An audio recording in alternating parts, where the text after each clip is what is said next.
In this presentation, we're going to talk about the South China Sea dispute.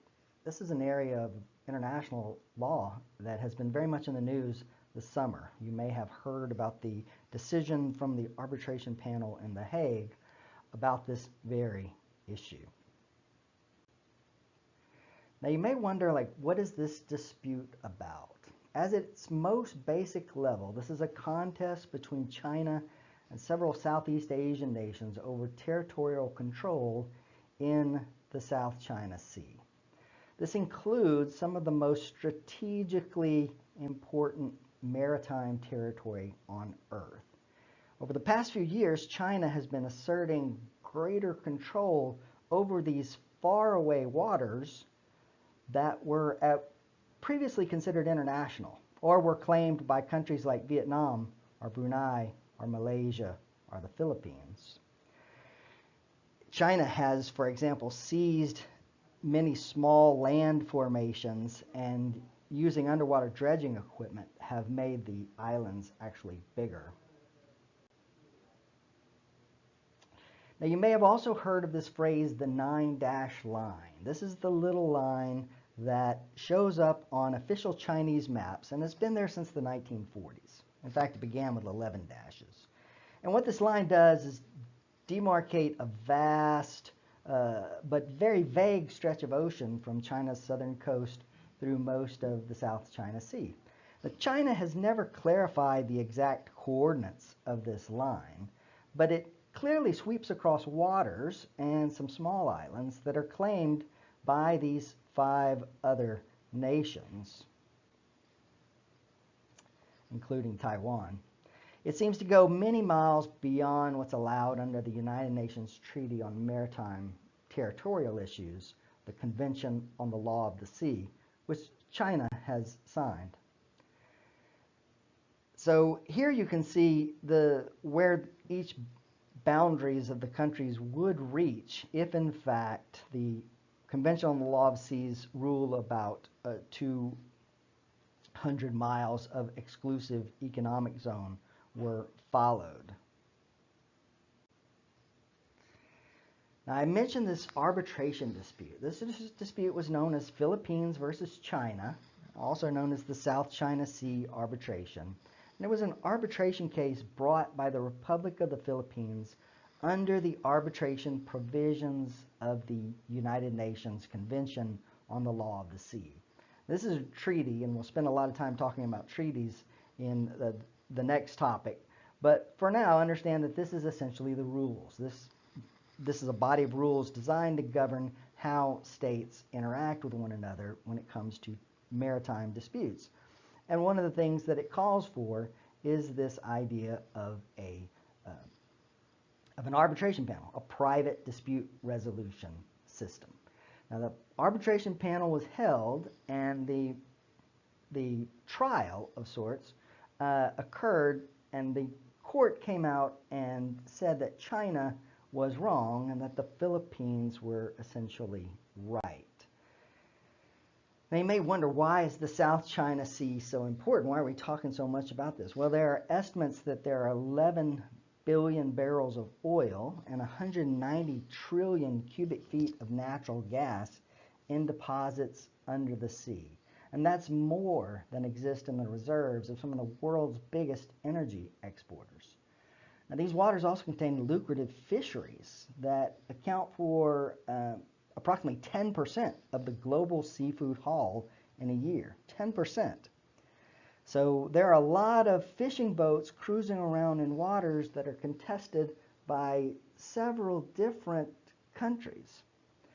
Of course, the area's greatest value is as a trade route. According to a Department of Defense report from 2015, $5.3 trillion worth of goods moves through the sea every year. And that is about 30% of global maritime trade. That includes huge amounts of oil and $1.2 trillion worth of annual trade just with the United States. So we are looking at natural resources, and we are looking at fish, and we are looking at trade. All very important issues and all the reasons why this dispute is so topical. Now here's a map of the law of the sea maritime and aerospace zones, and you'll notice here's what's at issue. From the end of the territorial boundary, which is 12 miles from the land, there starts the exclusive economic zone.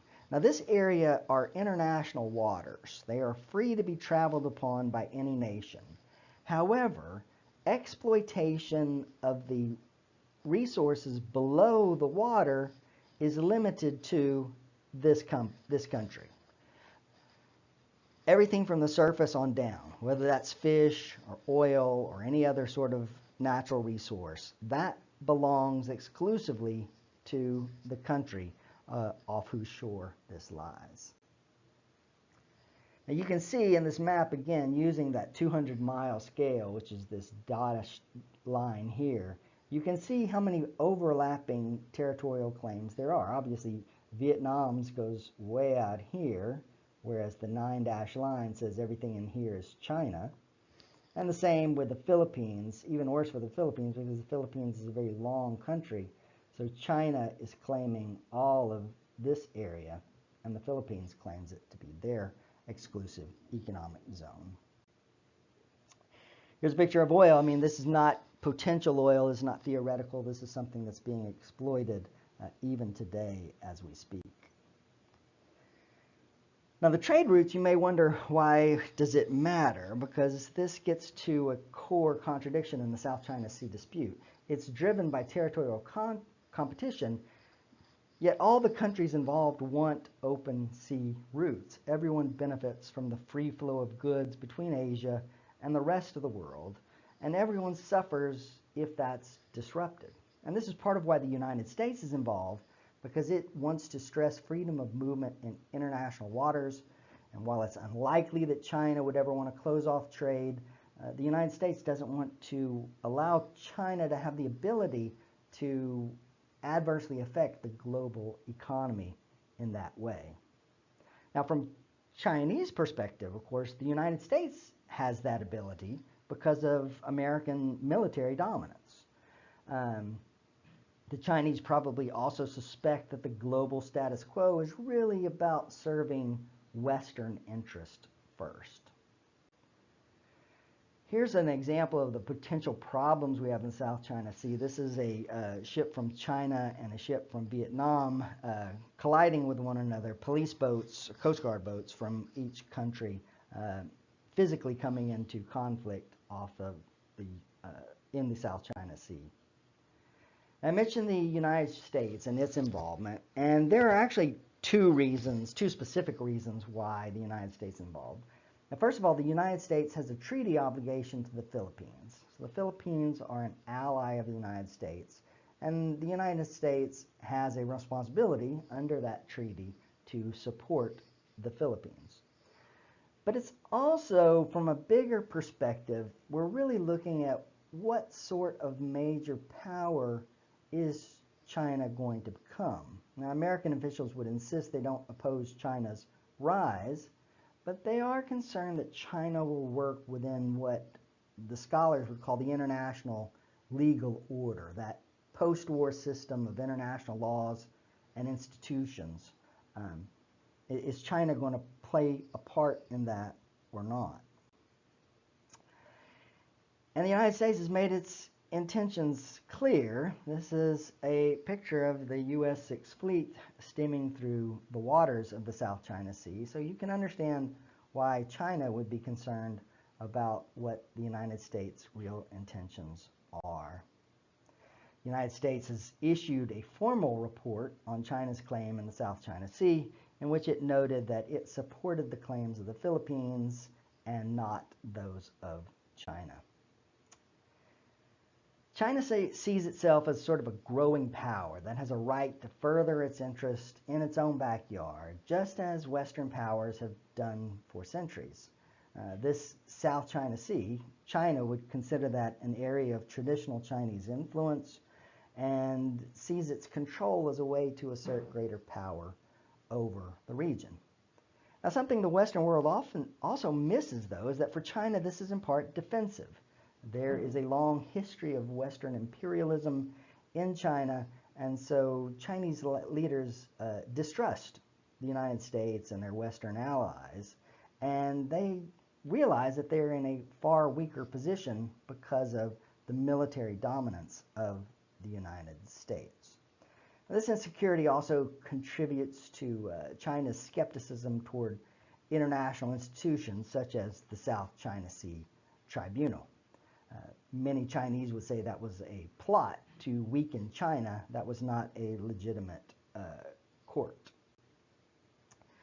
China, as I said, is dredging up sand to build these new islands, and so what was once a very small string of rocks in the ocean is fast becoming an actual island, an island to which China says it is entitled, that China owns that island.